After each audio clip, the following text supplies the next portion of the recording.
Hey! We are back. We're back. Once again, a fortnight of blood, sweat and toil, and here we be, Dan. And this one is quite funny because obviously we met in the lounge and we spoke about what we're going to do tonight. We went through a couple of combinations, which is Yes. unlike you. You're normally quite decided. Yeah. Usually I am prepared, but for this one, Not so much. I had to pull something out of the hat with these two choices to talk about tonight. Why were you so undecided? Because there were some good 2000s movies that I wanted to discuss with you, Dan. Mm-hmm. The issue is a lot of them were sequels. And we have a certain month next month, approaching soon, by the way. It is very soon. That I want to save sequels for. So, therefore, I've gone for a more original... I've gone for two films that have sequels. But we're talking But it's not A Bug's Life 2. It's not A Bug's Life 2. These are first movies. Well, look, I think this is our last stint because this Monday and next are the last 2 of August. Ah, right. And then we're into sequel September? We are. Cannot wait. I cannot wait for sequel September. You know me, I love my sequels, and I know you love your sequels It's too. the sequel of Sequel September, and we've been waiting all week for it. We've been waiting all year for it. We have. I said week, didn't I? I mean, Yeah, yeah, you did. I didn't Yeah, mean to say yeah. yeah. I did mean yeah. I thought you did. Yeah. Okay. So today is a very bizarre combination, and for those who just read the titles of these things and don't actually click on them, they're like, "What on earth is wrong with these two?" So go on. What's wrong with you? So I've gone for two choices. And they're both 2008 movies. Mm-hmm. So they fit into the criteria of all 2000s August. Yep. The first one is Mamma Mia. Technically, it's Mamma Mia Mamma Mia exclamation mark. That's the Mamma actual- Mia! Mamma. You have to shout it, yeah. You yeah. do. Or sing it. And then we'll get to the other film after we've spoken about it. Let's rip this Band-Aid off with Mamma Mia first, Dan. Let's talk about it because this, again, out of my comfort zone and out of yours as well. Because this is why I'm surprised you're the one bringing it up. Yeah, well, you know, when you live with a musical fanatic, you end up watching a lot of musicals. I didn't have high expectations when being sat down by my girlfriend to watch this one. Mainly due to the fact that my own mother is a big ABBA fan, yet she cannot stand this film. We're off to a great start. If a fan of ABBA does not like it, I wasn't going to have much luck going in either, because... I mean, fair enough. You know, there's the gist with ABBA. You know, that you always hear them at wedding receptions, always playing. Yeah, everyone knows them. You know, Dancing Queen and all that. But that's all they are. They're not songs I go out of my way to download or anything like that. You know, it's I Can if you want. Yeah, let's not do that. Not that there is everything to dislike in this film. The tunes are catchy still. You know, some of the songs are quite catchy, anthem worthy. Annoying? Are there any annoying ones in there? It's the actors that are annoying more than anything. Okay, so straight away, High School Musical's trumping it. Yeah. Yeah. You think. The comedy sometimes works and the scenery is a wonder for the eyes. It was interesting to find out there were pickup shots filmed in a studio, which is very common in filmmaking that involves filming on specific locations. Sometimes the studio feel is obvious in some shots as well. So basically, when they filmed the majority of the film, they filmed on an island in Greece somewhere. Oh, nice. But there were some shots that they realised that they didn't have, and they were back in London by that point. So they were like, "Shite, we need to recreate like a Greek balcony or something," and it's on a set, and you can kind of tell. You can kind of tell. So it's push and shove with that a little bit. Everyone seems to sing pretty well, apart from the elephant in the room, which is Pierce Brosnan. He really was a miscast in this film. As they should have checked that all actors were able to sing first. Oh, no. He can't sing. Again, High School Musical trumps this one. They replaced Zac Efron with someone else. That's true, they did, didn't they? They did. Yeah. Only in the first one, though. In the others he sang, didn't he? Yeah, you can't wait to watch High School Musical 2, I can tell. Yeah, we'll wait and see. Same goes for Dominic Cooper, to be fair. The dude could not carry a tune either, sadly. You know, so those two, Pierce Brosnan and Dominic Cooper, in this film, they're the only actors that can't sing, but they still tried to make them sing. And it didn't land. Sounds a little bit like our high school drama experience. We were the only two outcasts in the room. Yeah. Between We, that, we don't count the third one. no, we don't. We don't don't. count him. We don't count him. We don't count him. We don't count him. Me and you were the outcasts. Yep. Ultimately, there are some theatre shows that should remain in theatre and not be adapted to cinema, and I think this story would function better on stage than it does on screen. Which A lot of people say it. obviously actually. it is a show, so Yeah. I imagine the show is better than the film, because it's that kind of story theatricalness that feeds into that medium. That's what. Yeah, and you get the opposite, like Shrek, which is a better film than a musical. True. Yeah. Very, very true. I will We'll just leave absolutely it agree with that. Yep, leave it there. The whole "Who's the Father" storyline is the most interesting part. We're keeping you up. I'm even yawning Is it talking this about boring, it. this film? I won't yawn once with the next film, by the way. Okay. The whole "Who's the Father" storyline is the most interesting part of the plot, and I was a bit annoyed that there is no resolution to reveal for it. You never find out who the father of the bride is, but the whole movie's about who the father of the bride is. It's just like you go through like 2 hours of singing and you don't even find out who the dad is. It's, Oh, you don't even have a conclusion? No. That would wind me up. Yeah. Oh, yeah. Is it obvious throughout, though? obvious who the dad is? Yeah. No. Oh. They all decide to give her away at the wedding in the end. I'm not giving you any spoilers here. Who gives a shit about You Mamma can Mia? spoil it to hell and back. I ain't watching it. Don't blame you. To close, Mamma Mia is a film certainly made for a certain type of audience, and I don't think I am part of it. Most of the actors sing very well, and the Greek scenery is a gem of a view, but ultimately ABBA isn't entirely my jam. Therefore, neither is the film inspired by them. If they ever make a film based around the Bee Gees, though, I am all for it. Yeah, I love a bit of Bee Gees. that's fair. Yeah. If we're talking about the same kind of genre of music that ABBA falls into, I think the Bee Gees is probably as close as that gets for me. I love a bit of the Bee Gees. Can't go wrong with PGs. But on that note, Dan, I am giving Mamma Mia, ! 2 out of 5. Same as what you gave SpongeBob. And High School Musical. Should have been lower. Well, if it makes you feel better, Restalling, you remember Restalling? I remember restoring. He also reviewed it, and he gave it 1 star. And That's more like it. And he wrote, only giving the 1 star for the music that you would hear from a wedding. That's literally all he put for it. So yeah, I was a bit more generous, mainly because of the scenery. It looks great, when they're filming on location. So what was the runtime of this? The runtime of Mamma Mia is 108 minutes. Ouch. Yeah, I know. Ouch. Even more than that on a show on ITV2. So Let's move on to a better film. to another film which is in the same. It's in the same category according to us. Yeah, funny enough, it is. It really is. Did you find out who the father was in this film? You do. Just say yes. You You do. do. Yeah, there you go. Yeah, who's the daddy? But That's the real theme here. Yeah. Daddy issues.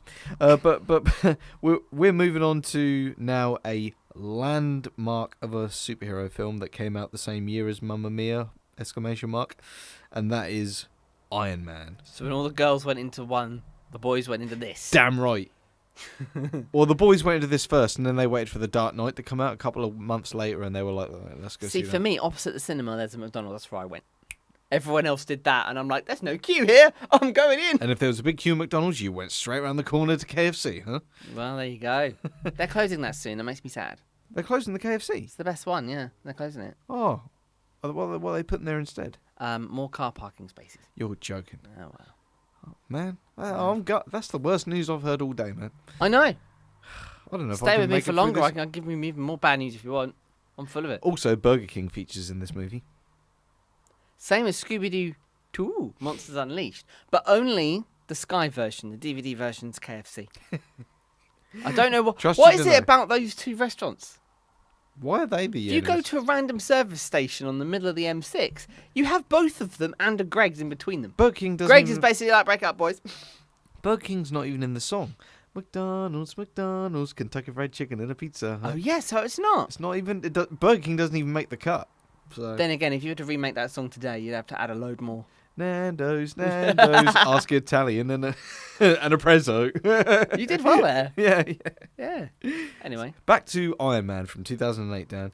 I wish I could meet and shake the hand of the casting director who cast Robert Downey Jr. as Iron Man. He falls into the Hugh Jackman / Wolverine category of people who take a role and completely makes it their own. Like Matthew Lillard. Definitely. See, Scooby-Doo again. Yep. Everything revolves around Scooby-Doo for me for some reason. It's fun to mention that the script for this film was basically being written during filming, with Robert Downey Jr., Jon Favreau, Gwyneth Paltrow, and Jeff Bridges meeting in each other's trailers to spitball ideas the day of shooting. This kind of low-budget passion filmmaking is something that modern-day MCU films certainly miss out on. Because obviously, Iron Man is the film that started all the Avengers stuff, the Thor stuff. Iron Man, this film is the genesis. This is the first superhero film. You know when they went to start this film, you know what they were doing, don't you? What? They were sat there in the cinema, right? With Mamma Mia, writing down their ideas. Don't do this. Oh, daddy issues. Yes, we need to do that. Just putting it out there. I like the structure of this film as well. You go through the hostage drama in the first act. So basically, Dan, Iron Man is a story about a billionaire industrialist called Tony Stark, and he gets kidnapped by terrorists because he's a weapons manufacturer, and the terrorists hold him hostage in a cave, and he has to create a certain bomb, like a certain missile that the terrorists would obviously use to bomb the USA. He ends up instead building himself a suit of iron, almost like making him an Iron Man. And he breaks out the terrorist cave, goes back to LA where he lives in his luxurious mansion, and he finalizes the suit and basically becomes a superhero. But he's a super cool superhero. But here's the thing: they've missed a trick with the titling of this film as well, especially if they were setting in Mamma Mia. Where's my exclamation mark, Tommy? Iron Man. Such a cool guy and Great they missed song. the exclamation man. Great song by Black Sabbath, by the way. We're not allowed to play that on the radio. No, we can't. Yeah.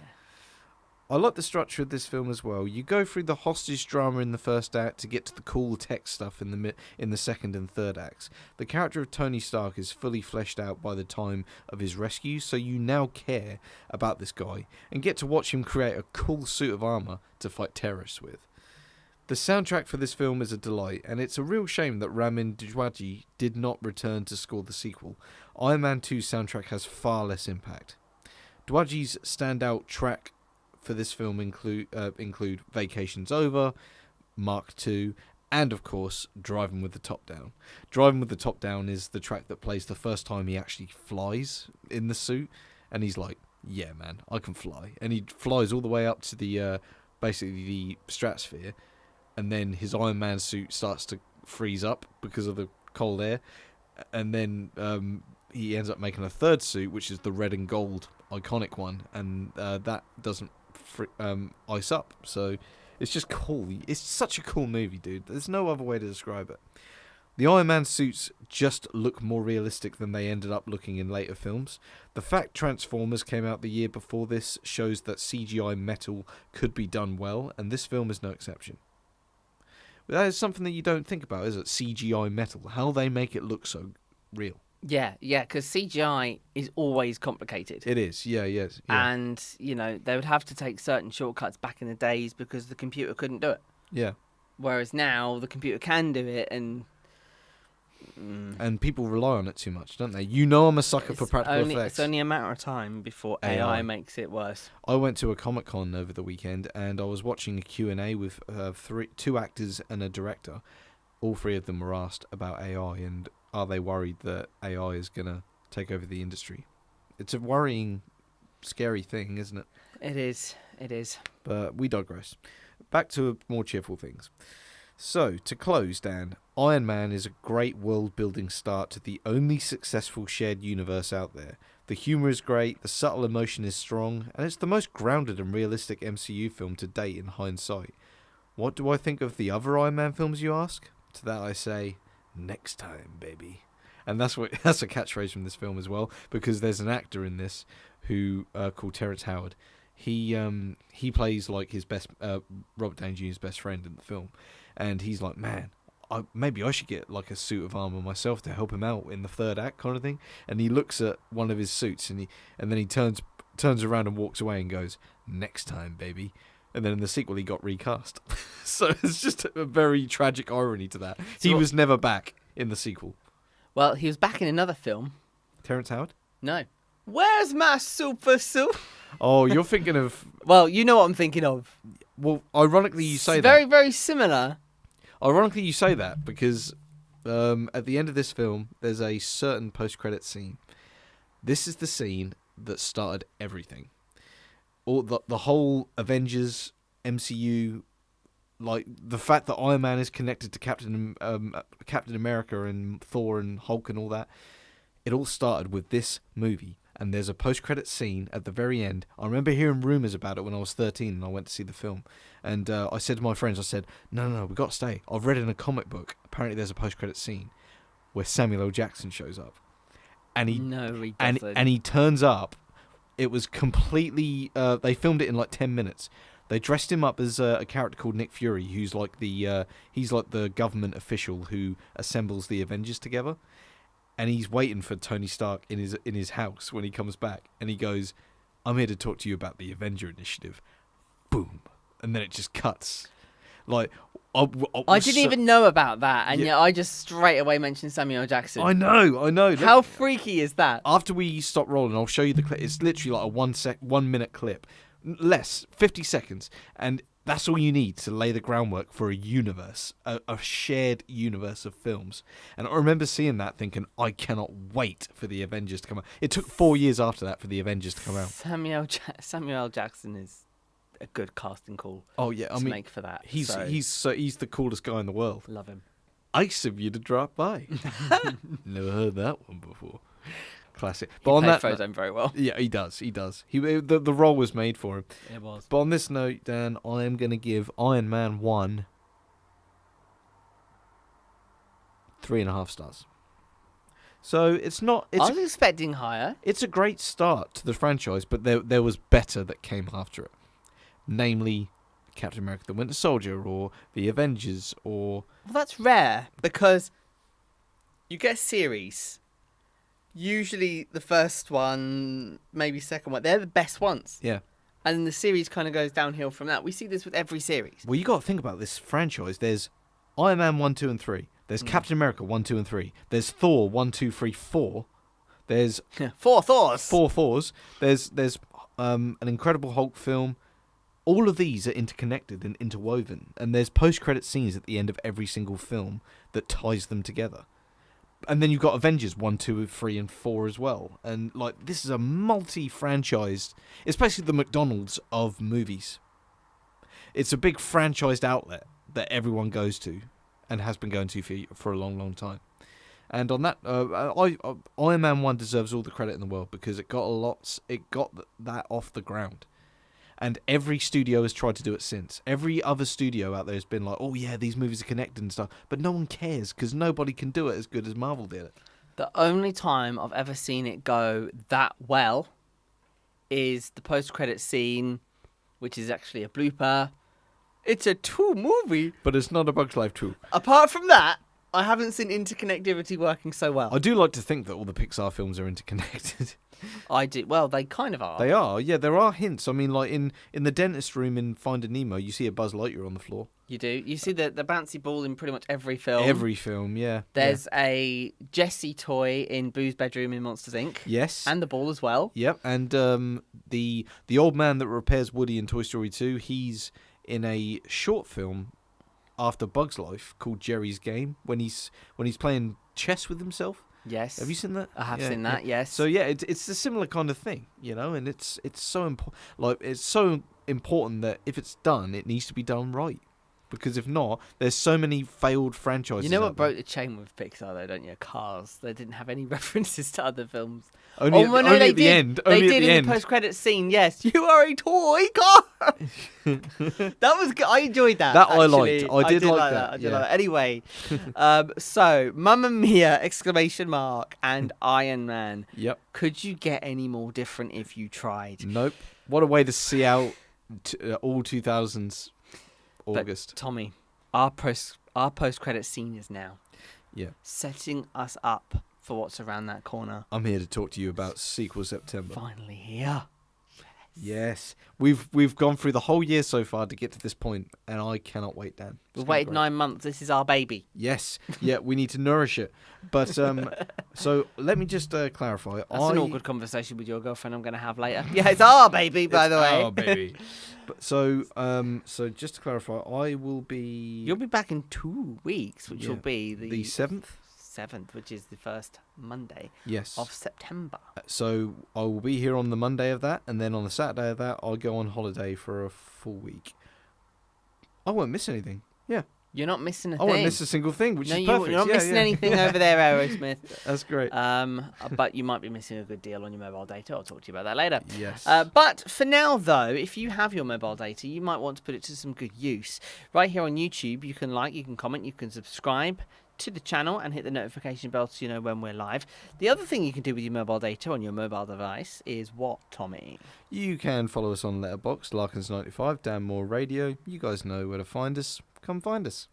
Absolutely. We will be here in a fortnight, and you will not want to miss a second of Sequel September. If you're going to not miss anything, It's the big one. it's the big one. This is the one you're going to... This is the be all and end all, guys, and we look forward to seeing you there. I cut your mic, but didn't mean to. Sorry. Just yes, while I don't was miss talking- it. Don't miss it. Yeah, don't miss it. We're here and we're going to have fun. So, guys, have a great fortnight, and we'll see you in 2 weeks' time. Take care.